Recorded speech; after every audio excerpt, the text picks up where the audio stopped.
Welcome to the Darkling Depths. Please watch video till the end and subscribe to the channel.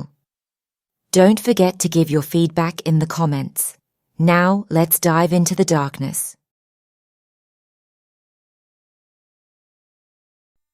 जब मैं 15 साल की थी तो वीकेंड्स पे काम करके कुछ पैसे कमाना चाहती थी। मुझे एक बेबी सिटिंग की जॉब मिली। एक 5 साल की बच्ची थी, केटी। उसके पेरेंट्स ने मुझे उसको एक शाम बेबी सिटिंग करने के लिए पूछा। मैंने खुशी खुशी ऑफर एक्सेप्ट कर लिया और उनके बताए हुए टाइम पे उनके घर पहुंच गई।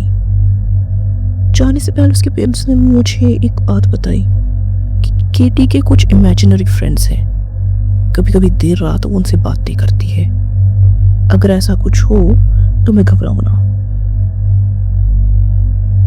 पेरेंट्स के जाने के बाद मैंने केटी को डिनर दिया, उसके साथ कुछ गेम्स खेले और उसके बाद उसे नहला के सुला दिया।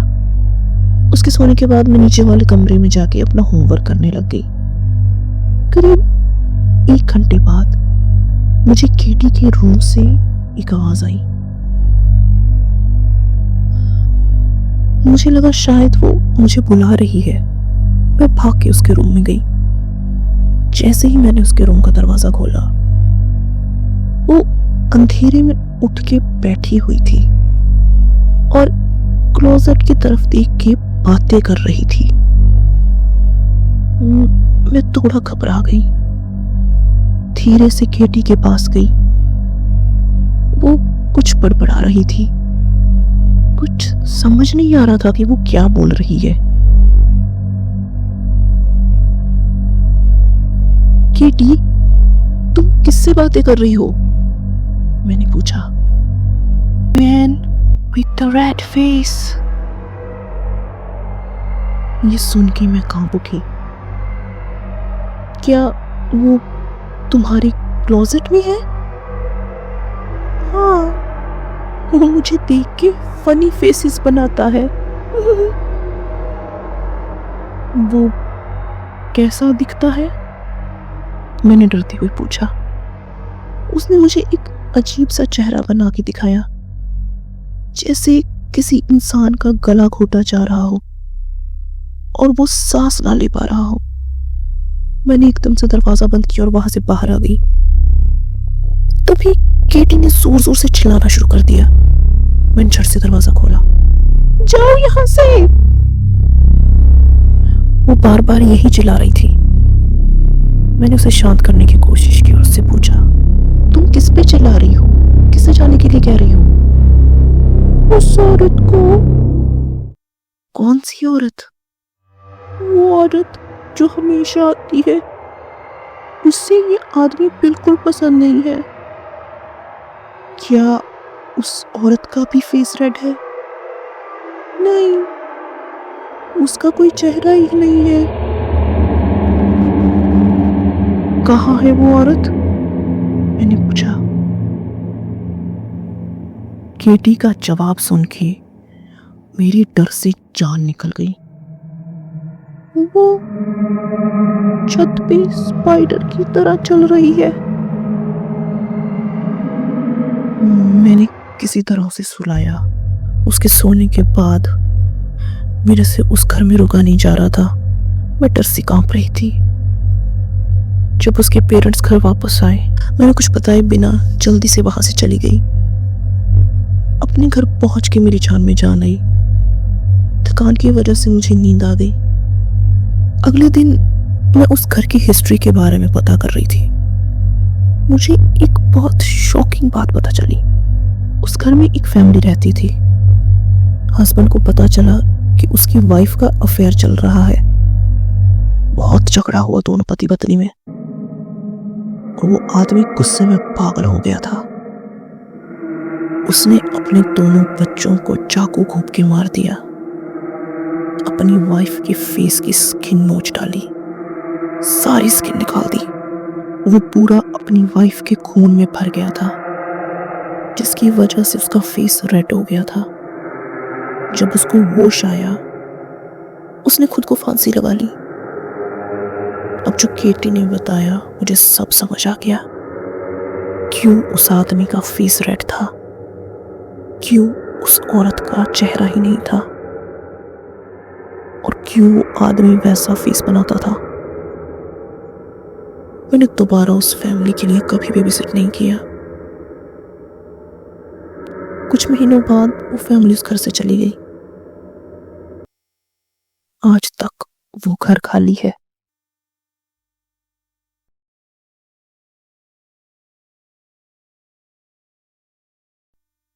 ये कहानी जापान के गांव की एक सच्ची घटना मानी जाती है।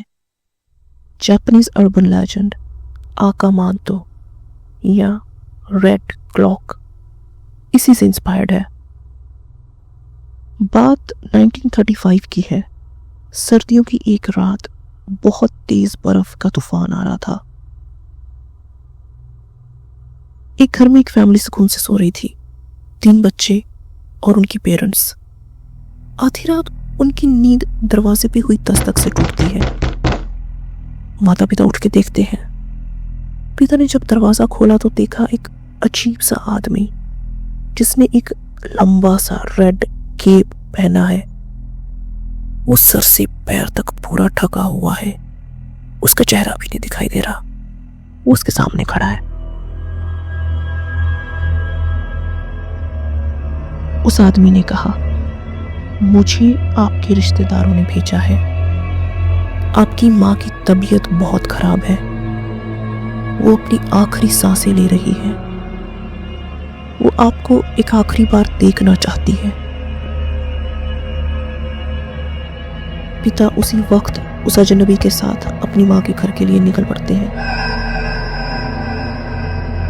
उनकी पत्नी अपने बच्चों को सुला देती है और अपने पति के घर वापस आने का इंतजार करने लगती है। कुछ घंटों बाद उनके घर का दरवाजा फिर से खटखटाता है। बच्चे उठ के बैठ जाते हैं। उनकी माँ जाके दरवाजा खोलती है।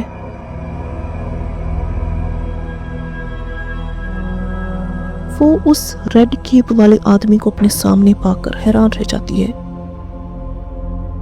आपके पति ने मुझे आपको लेने के लिए भेजा है, उस आदमी ने कहा। उनकी माँ की तबीयत बहुत ज्यादा खराब हो गई है। ऐसा लगता है वो सुबह तक बचेंगी नहीं। उस मुश्किल समय में आपके पति को आपकी जरूरत होगी।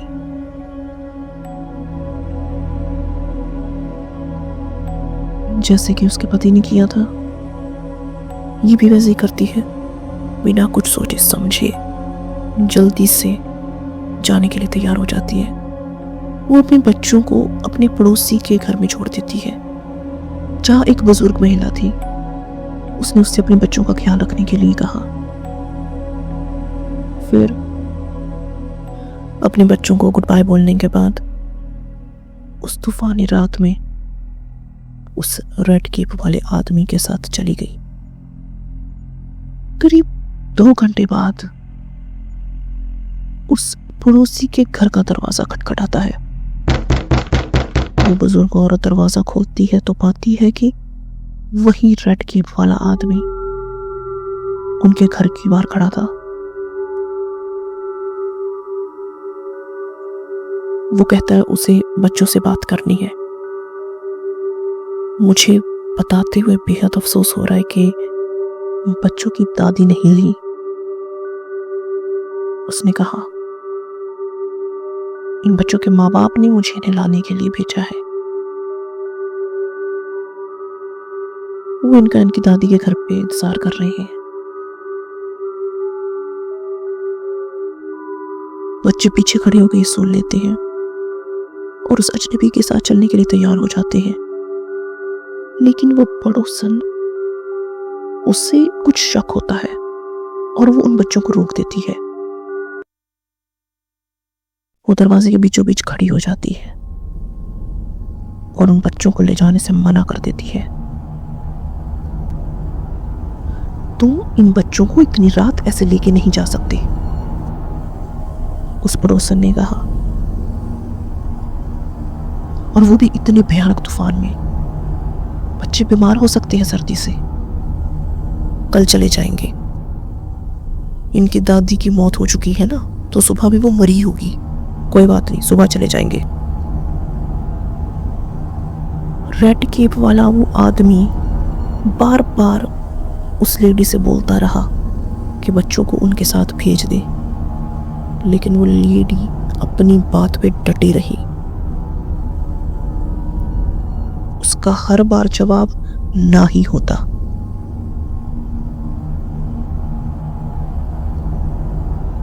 उस आदमी के बार बार बोलने पर वो लेडी चिढ़ गई और उसने जाके अंदर से अपना झाड़ू उठा लिया और चिल्ला के उस बंदे को बोली कि अगर वो वहां से नहीं गया तो वो उसे मारेगी और चिल्ला चिल्ला के सारे पड़ोसियों को बुला लेगी। तब फाइनली वो आदमी वहां से चला जाता है। अगली सुबह उनका पूरा गांव बर्फ से ढका हुआ था। एक बुजुर्ग आदमी जल्दी उठ गया था और वॉक के लिए निकला था। जैसे ही वो ब्रिज के पास पहुंचा, जो कि उनके गांव की बिल्कुल एंट्रेंस पे है, उसने एक अजीब सी चीज नोटिस की। बर्फ के ऊपर कुछ लाल धब्बे नजर आ रहे थे। जब उसने पास जाके देखा तो वो घबरा गया। उसे रियलाइज हुआ वो खून के निशान हैं। वो खून के धब्बों से कुछ दूर एक खून से सनी हुई कुल्हाड़ी पड़ी हुई थी। आदमी ये देख के बहुत डर गया। वो समझ गया यहाँ मर्डर हुआ है। वो भाग के पुलिस स्टेशन गया और उसने जो देखा सब बता दिया। पुलिस वहां आई और उन्होंने वो सारा एरिया छान मारा। उन्हें वहां 2 डेड बॉडीज मिली, उन बच्चों के माता पिता की। उनकी लाशें नदी के ऊपर तैर रही थी। उन्हें बहुत बेरहमी से उनके सर में कुल्हाड़ी मार के मारा गया था। बच्चों और उस बुजुर्ग पड़ोसन से बात करके पुलिस सब समझ गई थी कि ये सब किसने किया है।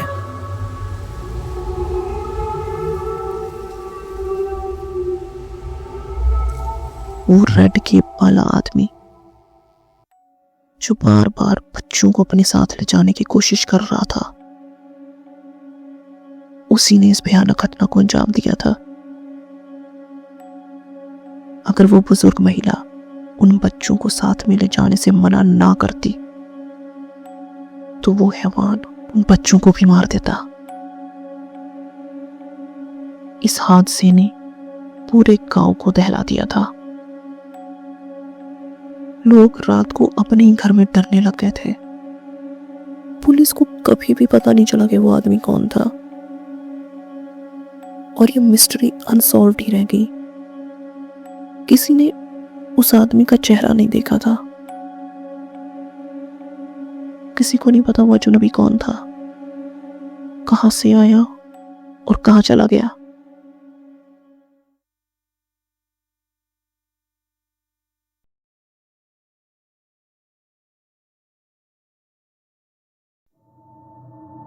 ये कहानी एक यूजर ने एक प्लेटफॉर्म पे शेयर की है। ये 1980s में सैन पाब्लो कैलिफोर्निया की सच्ची घटना है। उसने बताया, जब मैं 8 साल की थी तो मेरे पेरेंट्स मुझे हैलोवीन पे मेरे दादा दादी के पास छोड़ देते थे। मेरे दादा दादी के घर से 2-3 घर छोड़ के ही मेरी आंटी का घर था, जिनके बच्चों के साथ हमेशा खेलती थी। उन्हीं घरों में से एक पुराना सा घर था जिसे हम हमेशा ट्रिक और ट्रीट के टाइम पे स्किप कर देते थे, क्योंकि वहां रहने वाली औरत से हम बहुत डरते थे। वो लेडी बहुत बड़ी और भारी शरीर की थी। हम हमेशा उसके घर के सामने से भाग के गुजरते थे। हम उसे बहुत डरते थे। वो खिड़की पे खड़ी होके हमें घूरती रहती थी। कभी कभी वो अपने गार्डन में होती और हम पे बिना बात पे चिल्ला देती, हमें गालियां देती, हमें कहती कि शैतान हमें लेने आ रहा है। हमने अपने बड़ों को ये सब बताया, पर वो हम ही से कहते हैं कि हम जितना हो सके उस लेडी से दूर रहें, उसे अवॉइड करें।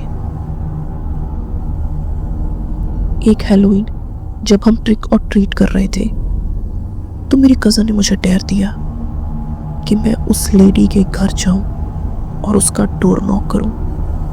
मैं बहुत डर गई थी, पर अपनी कज़न्स के सामने डरपोक नहीं दिखना चाहती थी, इसलिए मैंने वो डेयर एक्सेप्ट कर लिया। हैलोवीन की रात मैं अपनी कज़न्स और पड़ोस के कुछ और बच्चों के साथ कॉस्ट्यूम पहने उस लेडी के घर के बाहर पहुंची। मैंने डरती हुई डोरबेल बजाई। उसके घर के अंदर से कुछ तोड़-फोड़ की और चिल्लाने की आवाजें आ रही थी। हम सब घबरा गए और वहां से भागने ही वाले थे कि उसने दरवाजा खोल दिया। हम लोग घबरा के भागने ही वाले थे कि अचानक से उसके घर का दरवाजा खुला। अंधेरे में वो लेडी खड़ी थी। वहां रोशनी बहुत कम थी, पर हम थोड़ा थोड़ा देख पा रहे थे। उसने हाथ में कुछ पकड़ा हुआ था। हम लोग चिल्लाते हुए वहां से भाग गए। हम लोग बहुत डर गए थे। उस लेडी ने एक कटा हुआ सर अपने हाथ में पकड़ा हुआ था। हम रोते रोते अपने बड़ों को ये बताने लगे। उन्होंने हमें डांटा और हमें समझाया कि वो हैलोवीन का कोई प्रॉप होगा, और हमें स्ट्रिक्टली बोला कि हम आज के बाद कभी उस लेडी को परेशान ना करें। उस हैलोवीन के बाद मैं अपने पेरेंट्स के पास वापस आ गई। करीब 1 महीने बाद मेरी दादी ने मेरे मॉम को फोन किया और उन्हें एक बहुत शॉकिंग बात बताई कि उस लेडी ने मेरी आंटी पे अटैक किया था। एक शाम जब वो उसके घर के सामने से गुजर रही थी तो उस लेडी ने मेरी आंटी को मारने की कोशिश की। उसने उनका सर काटने की कोशिश की। मेरी आंटी किसी तरह अपनी जान बचा के वहां से भागी और पुलिस को बुला के लाई। पुलिस ने उस लेडी को अरेस्ट किया और उसके घर की अच्छे से छानबीन की। पुलिस ने एक बहुत शॉकिंग बात बताई। उस लेडी ने अपने घर के अंडरग्राउंड एक श्राइन बनाई हुई थी, जहां उसने अजीब अजीब से सिंबल बनाए हुए थे, अजीब सी चीजें रखी हुई थी। उन सिंबल्स के आसपास कैंडल्स जलाई हुई थी और कैंडल्स के बीचों बीच एक कटा हुआ सर था। एक असली इंसानी सर, ना कि कोई प्रॉप। ये वही सर था जो हम लोगों ने हैलोवीन की उस रात को देखा था। वो ऑलरेडी एक औरत को मार चुकी थी और मेरी आंटी उसका अगला शिकार हो सकती थी।